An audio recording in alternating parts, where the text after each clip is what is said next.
Some practical jobs just need doing. Maybe not glamorous, not really developmental, but just need doing.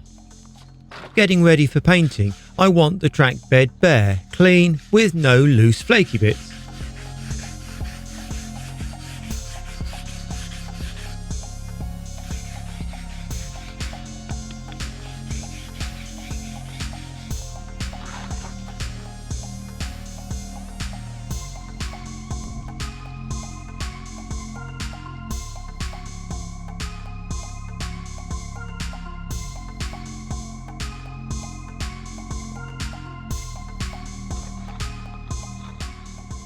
LGB trains are very forgiving as they travel over slightly uneven track, but I do try and keep the bumps and dips to a minimum and check the transverse profile of the track bed is basically flat.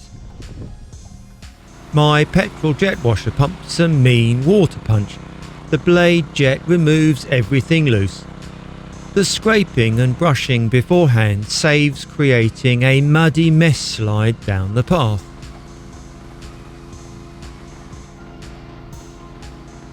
I even tidied the grass edging stones too. A quick scrape and squirt makes it all look fresh again. Hi, I'm Warren Brand and welcome to another Linleys Garden Railway video.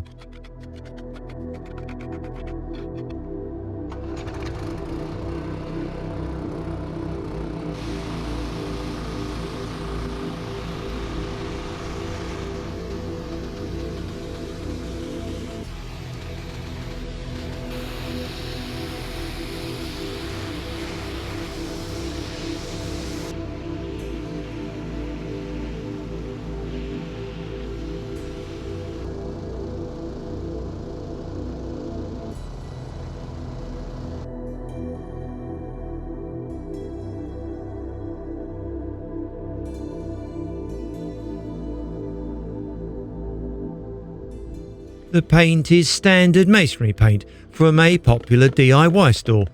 They mix it for me as usual, but this time I opted for a larger tub. I guess the painting isn't really necessary, it's just that I find it easier to clean the track bed with the painted surface, and I like the darker colour compared to the brighter concrete surface. This sort of painting is hardly difficult, but I just try and keep the edges tidy.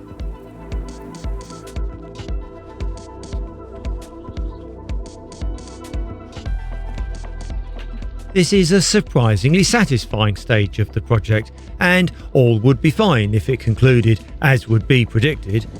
However, against all the predictions, the weather turned, and a short, sharp and very heavy hailstorm descended and spoilt some of the painted surface before it was dry.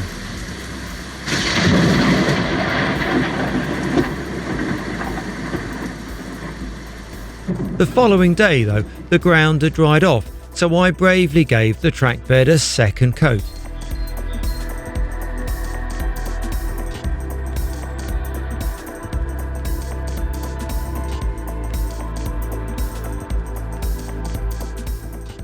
Looking good, I'm pleased and slightly relieved.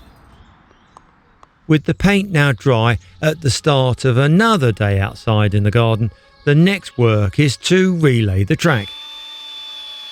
Some sections can just go back down from where they were lifted before with the same screw locations. Other panels need tending to and fitting. With the flexi track, each panel is individually trimmed, aligned, curved and fixed. Now's not the time for a full in-depth how-to about laying track. I'll cover that in detail in a later video.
Track down. Tick. Power feeds for the track sections next. The metal conductor frog clips are good conductors when they're new, but over time they conduct less well with the grime between them and the rails, so I can't rely on them. Some people solder up the joints, but I find this approach too permanent and also doesn't allow for movement in expansion and contraction with the changes in temperature. I prefer to leave the frog clips as they are and solder on additional jumper wires. If you are following along with this current series of videos, I hope you've subscribed to my channel. The extra number helps the channel grow as YouTube is then triggered to share it with a wider audience. I'd appreciate a question or constructive feedback on any of my videos too, so please click and type if you have a thought to share.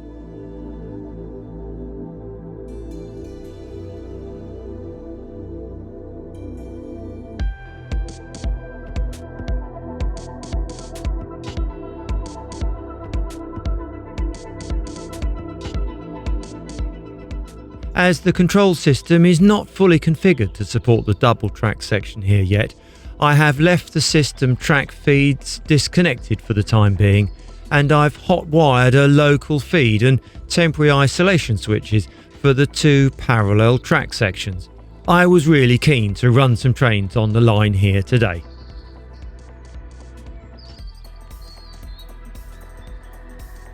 With no particular schedule, and with trains pretending to run down the lines and through the station, I have a stopper service entering the station section and stopping right at the end of the platform. That wasn't possible before, as this would have fouled the points in their original position. Then a freight train passes through using the fast track.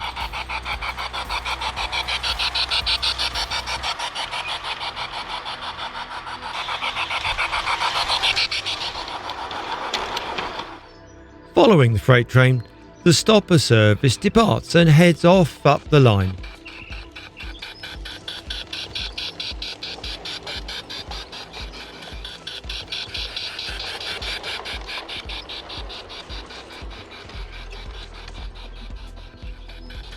Last summer, I filled an afternoon's running session with a mix of trains operating through the station and passed on the fast line. I'll add a link to that in the description box below. I hope to work on improving the tunnel portal next, and then the electronics in this section. There's always more. Thanks for watching and bye for now.